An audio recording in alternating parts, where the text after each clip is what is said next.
So welcome back again mga master. For today's video is may dumating tayong parcel. Bali pang mamaw natin yung mga master. So yung mga master, bali yung dumating nating order is unbox ko na kagabi kaso hindi ko na na-video. Bali ire-resin na lang natin siya ngayon mga master. So yung mga master, tingnan natin yung nire-resin ko sa labas dahil nakabilad na sa araw mga master. So ayun mga master, ayun yung lure na pang mamaw natin. Bali 60 grams yan na 16 cm. Bali yan yung tatak niya mga master. Bali nire-resin siya natin siya ngayon master. Bali maliit pala yung gamit ating resin dahil kulang pa yung budget natin. Yan pa yung order ko nung dati mga master dahil maliliit yung lure natin ngayon. Ang laki na mga master yung tatak. Bali tingnan natin yung iba pang dumating na order ko mga master. So ayun mga master, bali ito yung dumating nating order kahapon. Yan pang gamit natin sa 60 grams nating lure. Bali ito ilalagay nating line. Bali 30 LB na Eastern Hunter. Yan mga master. Bali times 8 braid na siya. May pre-snap pa yan. Tapos ito pa yung isang free. Ayan, bali binili ko pala ito mga master. Pang dalag natin. Tapos ito yung karton nung lure mga master yan. Bali mayroon pa tayo dumating dito mga master yan. Isang rod. Bali di ko. Bali bubuksan ko mamaya dahil checkin natin kung baka may bali. Bali re-regalo natin yung mga master. Pang regalo natin ngayong bagong taon. So ay mga master, kabit natin tong line mamaya doon sa ating reel dito mga master. Yan, sa may reel na yan. Bali ito gagawin natin set up heavy, ay medium heavy mga master. So ay mga master, update ko na lang kay mamaya. So ayun mga master, isa pa lang dumating nating lure. Bali parating pa lang yung isa nating ganitong tatak din na lure. Bali 60 grams lang siya. Ano lang siya mga master, mas maliit, 16 cm, tapos yun 14 yata o 12. Yan natin. Bali yun yung pang mamamaw natin mga master. Bali nang lalagay nating reel is 2000 series na Korean brand.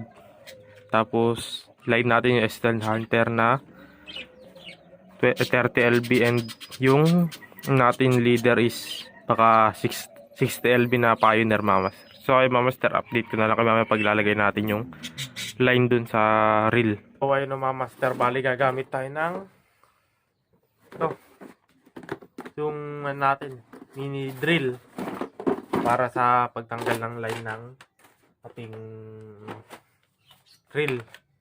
Bali ito, bali na charge ko na to kagabi mga master para may magamit tayo. So ay mga master, simulan na natin to pagtanggal ng line and pagkakabit ng bagong line mga master. So ay mga master, bali ito yung reel na tatanggalan natin yung line. O kaya yung isa, tignan natin mga master kung anong mas maganda. Kung anong mas maganda gamitin tong 2000 series o yung 3000 natin na reel mga master. So ayun mga master, ano sa tingin nyo kung anong mas maganda sa dalawang to para sa atin sa medium heavy natin? Itong 2000 series na Jasper Spin na Korean brand. So itong Daiwa ST3000 series, yan mga master. Bali naka-spool ngayon dito is 60 LB na Ashcon. Dito mga master is 15 LB na Ashcon. Bali naliliitan ako sa line nito kaya papalitan natin ng 30 LB mga master para sure kung kagatan man yung 60 grams nating lure and di tayo maghihinayang kung malalagot o maubusan tayong line. Dahil yung 30 LB mga master is pwede nating higitan ng mahigit yung drag natin then dahil medyo makapal yung line natin. Pag itong 15 LB mga master is pag hinikitan natin drag, wala na, baka isang hatak lagot. Bali magte 30 LB tayo na Eastern. Bali kunin ko lang yung Eastern natin mga master. Bali ito yung kakawit natin Eastern Hunter na 30 LB. Bali times 8 braid na siya mga master from Stern Tackle. Ito mga master, bali pipil test din natin sa mga susunod na cast natin to kung smooth siya, yagis, pati yung mga lure natin mga master na dadating. Bali nakabilad pa rin yung natin lure na ni-resin. Bali, ayun nga master, kabit natin to. Bali, dito ko muna ikakabit sa 2000 series yung line natin dahil ginagamit natin pang bit and weight tong 3000 series natin na naka 60 LB. Bali, ang gamit nating leader line dito mga master is 60 LB din na Pioneer. Bali, gamit natin si Sima is Mustad na. Malaki, pakita ko rin sa inyo yung Sima natin mga master pang guide sa bit and weight. So ayun mga master, bali hindi pala bali puro lure ang content natin din sa ating channel. Bali, may bit and weight din tayo and mga medium cast. Bali, ito yung line na gamit natin, Pioneer na 60 LB. Yan mga master, bali ito, nabili ko lang din sa amin bilang bayan. Bali, itong gamit natin Sima, yan mga master, ganyan kalaki. Bali, nakalimutan ko yung size ito mga master. Bali, ano to, mustad siyang, yung tatak niya mustad. Bali, ito yung gamit natin dati dahil nagpalit na tayo nito mga master dahil yung dati ating hook is wala. Pag kinagat na isda, hindi na dadali dahil medyo yung tusok niya to nakapaturo dito. Bali, parang circle hook yung mga master. So ay mga master, lagay natin yung line doon sa ating reel. Bago yung mga master, tanggalin natin yung 15 LB. So ayun mga master, kukuha muna ako dito ng isang natin na empty lang, lagay ng line. Bali, ito isang Ashcon na lang mga master. Bali, puro may laman na tong ibang line. Bali, dito muna natin i-spool yung 15 LB na Ashcon. Bali, ito lang din pala ilalagyan niya master. Ashcon fish 15 LB. Bali, simulan natin ito mga master. So ayun mga master, gagamit tayo ng mini drill to. Dito natin nilagay itong lagay ng line mga master, para mabilis tayo mag tanggal ng line sa ating reel.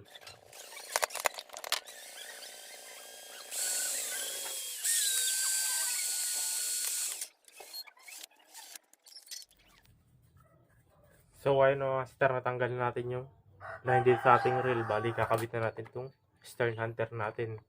So ayun mga master, ta-timelapse na lang natin itong pagkakabit natin ng line sa ating reel.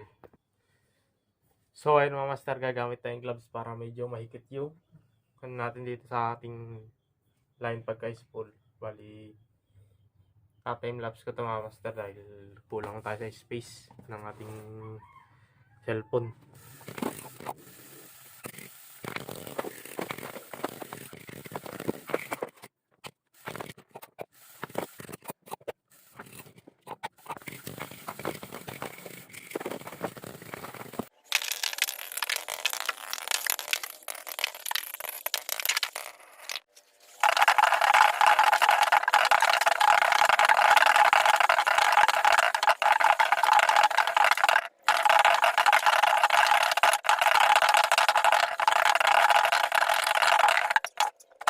So ayun na mga master, bali na ikabit natin yung line dito. Bali 200 meters lang siguro yung nailagay dito dahil may tira pa siya mga master. Yan, kunti na lang yung tira. Bali 300 meters nakakabit sa stern hunter natin.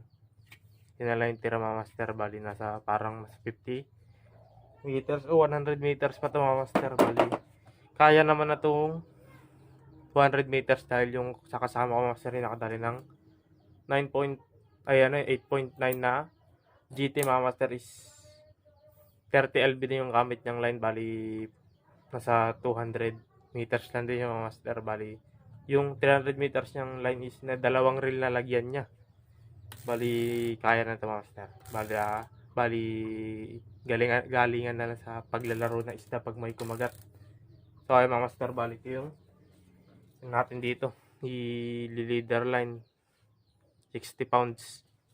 So ay mga master, balikan ko na yung binilad natin, baka sunog na yung natin dun, yung lagayin ay yung nagpapaikot sa ating lure. So ay mga master, update ko na lang kayo mamaya.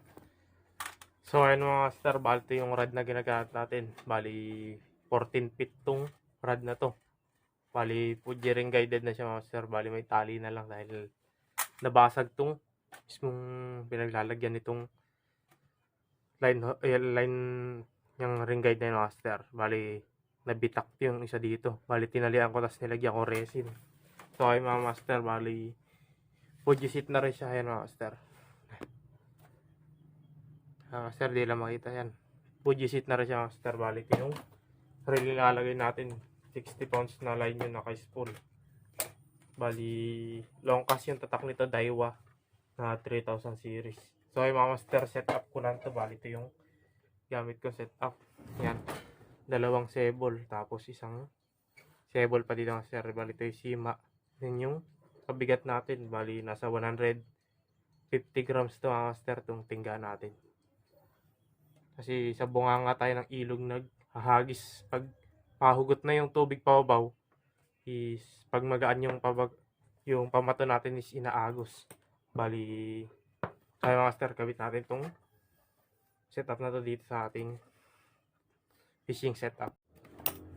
So ayun mga master, naikabit na natin yung setup dito sa ating rod. Bali papalitan ko pala yung line nito master, ba mag Stern Hunter din tayo na 40 LB, dahil itong line na ito master is 60 LB na mataba. Bali naka-spool dito is 100 meters plus lang, di siya umabot ng 200 meters. So ayun mga master, Stern Hunter baka naman. So ayun master, bali baka January 2 na tayo makapag-fishing ulit. So ayun mga master, update ko kayo. I-vlog natin yung fishing natin na yun. So ayun mga master, di pa rin to yung binibilad natin lure, dahil hindi gaano mainit din sa natin ngayon, sa ating lugar. So ayun mga master, update ko na kay mamaya kung kakabit ko na yung Sima ng lure na yun. So ayun mga master, tuyo na yung ating lure. Yan natin, lalagyan natin siya ng hook. Hook.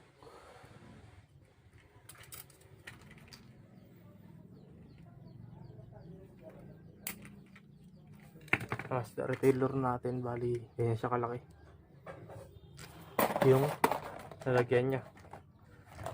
Kaya nilagyan natin ng resin master para pag hindi kagad mawala yung kulay. So ay mga master, ito yung hook niya. So ay mga master, kabit lang natin.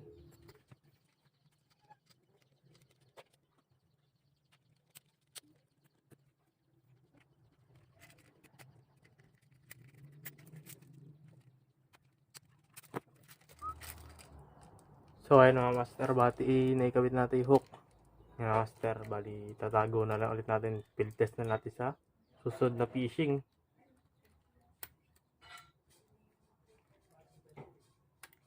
Yung master, nalagay natin sa kahon niya para